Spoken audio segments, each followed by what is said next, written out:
একজোড়া জুতা তৈরি হতে কত সময় লাগে জানেন? আর সেই জুতাটা যদি হয় হাতে তৈরি সম্পূর্ণটাই, আসুন আমরা আজকে জানি একটু জুতো তৈরির পিছনের গল্প। প্রথমেই দেখতে পাচ্ছেন এরকম বিভিন্ন ফরম্যাট থাকে, ওদের জিনিস থাকে যেটা দিয়ে ওনারা জুতার ৫, ৬, ৭ বা এরকম বিভিন্ন জুতোর মাপ নেন। এই মাপটা নেওয়ার পরে সেই অনুযায়ী কিন্তু উপরের সোল এবং নিচের সোল একটা প্রাইমারি লেভেল কাটা হয়। আপনারা দেখতে পাচ্ছেন উপরের লেভেলে যে উপরের সোলটা, সেটা কিন্তু মজবুত আছে, তারপরেও কিন্তু সুতো দিয়ে আরেকটু মজবুত করা হয় সেলাই, প্লাস এটা কাইন্ড অফ ডিজাইনও ধরা যায়। এখানে কিন্তু এটা ডিজাইনও করা হয়, অনেক সময় সিঙ্গেল লেয়ার সেলাই, অনেক সময় ডাবল লেয়ার সেলাই, এরকম বিভিন্ন পার্থক্য থাকে। আর সেলাইয়ের পাশাপাশি কিন্তু দেখবেন এখানে একটু যদি খেয়াল করেন, এখানে কিছু ছোট ছোট ছিদ্র দেখতে পাচ্ছেন। ছিদ্রগুলো আসলে এখানেই প্রথমে মার্ক করে রাখা হয় এবং পরবর্তীতে ধারালো একটা ওদের মেশিন থাকে, সেটা দিয়ে আসলে কাটা হয়।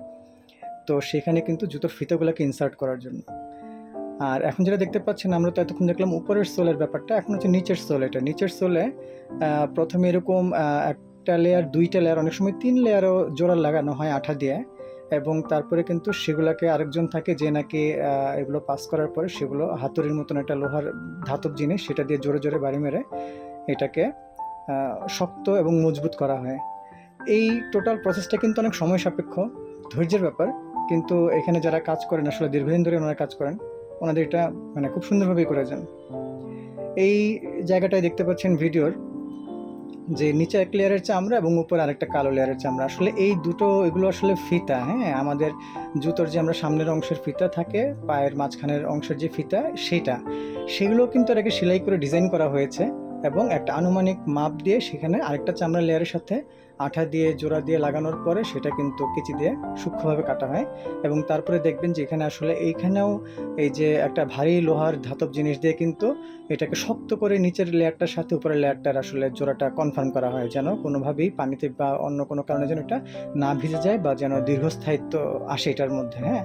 তো এটা খুব যত্ন নিয়ে আসলে করা হয়, মানে প্রত্যেকটা কাজ যখন খুব আপনারা কাছ থেকে দেখবেন, তো বোঝা যায় যে একজন মানে এই যে শিল্পীরা আসলে কি পরিমাণ যত্ন নিয়ে কাজটা করেন। আপনারা দেখতে পাচ্ছেন ফিতাগুলো রেডি হচ্ছে, এবং এখানে কিন্তু ওনারা এটা ঠিক করে রাখেন। দুটো কিন্তু দেখতে একরকম হলেও আসলে একটা ডান পায়ের এবং একটা কিন্তু বাম পায়ের, হ্যাঁ? তো এই ডান এবং বাম পায়েরগুলো ঠিক একইভাবে ওনারা মাপ মতন একদম শেপ মতন আগে রেডি করেন, এবং তারপরে সেলাই দিয়ে দেখেন এই যেই চামড়ার লেয়ারটার সাথে এর আগে আঠা দিয়ে লাগিয়ে হাতুড়ি দিয়ে মেরে এটাকে শক্ত মজবুত করা হয়েছিল, সেটার সাথে আরেক লেয়ারের এখন সেলাই করা হচ্ছে। সাধারণ সেলাই মেশিনেই সেলাই করা হচ্ছে। এখানে কোনো অত্যাধুনিক কোনো যন্ত্রপাতি ব্যবহার করা হয় না। এবং এখানে সেলাই করার পাশাপাশি এটা কিন্তু দেখতেও এখন সুন্দর লাগছে, একটা ডিজাইন লুকটা আসছে। এখানে আপনারা দেখতে পাচ্ছেন বিভিন্ন রকমের উপরের লেয়ার, এইখানেও এগুলো কিন্তু আরেক রকমের লেয়ার, কালো, ইয়েলো, ব্রাউন, বিভিন্ন ধরনের জুতার জন্য এরকম বিভিন্ন মাপ করে রাখা হয়েছে, এগুলো পরের অর্ডারের জন্য। আর নিচের লেয়ারের যেই জুতোটা আমরা তখন দেখছিলাম যে সেকেন্ড লেয়ারে আঠা দিয়ে লাগাচ্ছিল, সেইটাকে প্রথম উপরের যে সোল, সেটার সাথে নিচের সোলটার কানেক্টিভিটি জয়েন করানোর জন্য এটাকে কিন্তু একটু কাজ করতে হয়। সেটা হচ্ছে এই মেশিনটা দিয়ে ঘষে ঘষে এটাকে এমন একটা পর্যায়ে নিয়ে আসা হয় যেন আঠা যখন ইউজ করা হয় একটা স্পেশাল আঠা জুতোর, সেই আঠাটা যেন সহজে বসে। এবং এই কাজটা কিন্তু একটু ঝুঁকিপূর্ণ বলা যায়, কারণ দেখেন এই যে রাবারের যে ছোট ছোট সূক্ষ্ম কণা গুঁড়োগুলো বেরোচ্ছে আশেপাশে, দেখেন এই মেশিনের চারিপাশে ছড়িয়ে আছে। এই জায়গাটা স্বাস্থ্যগত ঝুঁকি তো আছেই, তারপরে ওনারা মাস্ক ব্যবহার করেন, আমি জানি না এখানে আসলে কতটুকু উপকার হয়। তো এরকম ঘষার পরে কিন্তু এরকম এগুলাকে আঠা দিয়ে অনেকক্ষণ সময়ের জন্য রেখে দেওয়া হয়। আরেকদিকে দেখেন উপরের সোলে কিন্তু যেটা বলছিলাম যে ছিদ্র করে রাখা হয় এবং তারপরে মাপ মতন সেখানে কাটা হয়, সেই কাটার ভিতর দিয়ে কিন্তু সামনের যে আঙুলের উপরের যে ফিতাটা এবং সে পায়ের নিচের অংশের ফিতাটা, এগুলো কিন্তু ওনারা টান টান করে ভিতরে ঢোকাচ্ছেন। এবং তারপরে কিন্তু এইখানে দেখেন এই যে ওনাদের একটা জিনিস খেয়াল করে দেখবেন, ওনার ডান দিকে কিছু মানে ফিতা আছে, বাম দিকে কিছু আছে। তো ডান দিকেরগুলো ডান দিকের জন্য এবং বাম দিকেরগুলো বাম দিকের জন্য ইউজ হয়। এবং সবগুলা যে ওনারা স্যাম্পল করে ঠিক মতন দেন, মানে একটা দিলেই হলো তা না, ওনারা কিন্তু এগুলো আরেকবার কোয়ালিটি চেকের মতন এনশিওর করে নেন যে কোথাও কোনোটাতে কোনো ঝামেলা আছে কিনা। তো যেগুলো কোয়ালিটি চেকের মধ্যে, হাতের কোয়ালিটি চেকের মধ্যে এসে পড়ে, সেগুলোই দেন। আপনারা দেখতে পাচ্ছেন সামনেরগুলো দিচ্ছে, দেখেন এটা কিন্তু আমাদের লেফট বলা না, এটা সরি রাইট, হ্যাঁ আমরা একটু দেখে নিই এটা কোন পা। এটা, হ্যাঁ, এটা হচ্ছে লেফট পা। এবং দেখেন কিন্তু লেফট সাইড থেকে নিয়েছিল, এবং এই যে এখন রাইট পায়ের যেই আমাদের স্যান্ডেল, সেটার জন্য কিন্তু ওনার রাইট সাইড থেকে সামনের ফিতাটা নিচ্ছে। তো আমি যখন খুব কাছ থেকে এগুলো ভিডিও করি, তখন আসলে ওনার সাথে কথা হচ্ছিল, দেখেছিলাম, মানে খুবই মানে ইন্টারেস্টিং জিনিসটা আর কি, যে আসলে ওনারা কীভাবে কাজগুলো করেন, হ্যাঁ। এই যে দেখেন ওখানে কিন্তু মানে অনেক জুতো, আমি জিজ্ঞেস করেছিলাম যে ডেইলি বা মাসে কয়টা হয়। আসলে এক জোড়া জুতো তৈরি হতে ওনাদের 3 দিনে ওনারা প্রায় 20 থেকে 40 জোড়া জুতো তৈরি করেন। এই দেখেন এখন কিন্তু উপরের সোলটা রেডি, ওই যে ফিতাগুলো লাগানোর পরে নিচে আঠা দিয়ে লাগানো হয়েছিল, প্লাস এখন নিচের সোলটার সাথে যেটা আঠা দিয়ে লাগানো রেডি করা ছিল সেটা কিন্তু এখন নিচের সোলটার সাথে শক্ত মজবুত করে লাগানো হচ্ছে। ওনারা আসলে এমনভাবে যত্ন করে করেন যে ওনারা কাস্টমারদেরকে, আমি জিজ্ঞেস করেছিলাম যেখানে তো কোনো ওয়ারেন্টি গ্যারান্টি নাই বা এরকম, তো পরে বললো যে আমাদের জুতোগুলো 6 মাসের আগে কিছুই হয় না, কেউ এসে কমপ্লেন করে না যে আপনার 6 মাস না যাওয়ার আগে এটা ছুটে গেছে। ওনারা আসলে বললো যে সাবধানে ব্যবহার করতে পারলে বা একটু পানি কম অ্যাভয়েড করতে পারলে কিন্তু এই জুতোগুলো অনেক দিন টেকে।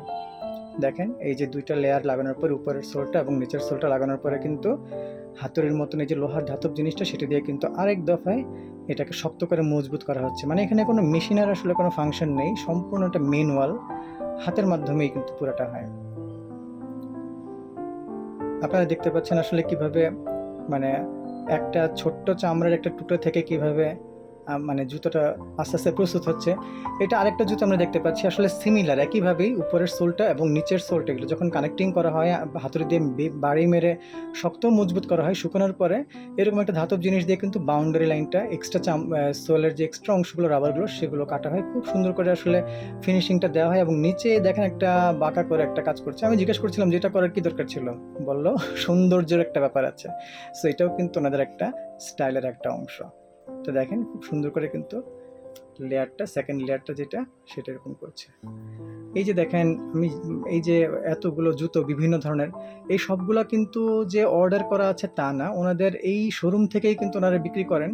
টুকটুক ছোটোখাটো বিভিন্ন কাস্টমার আসেন, 1 জোড়া 2 জোড়া করে জুতো নেন।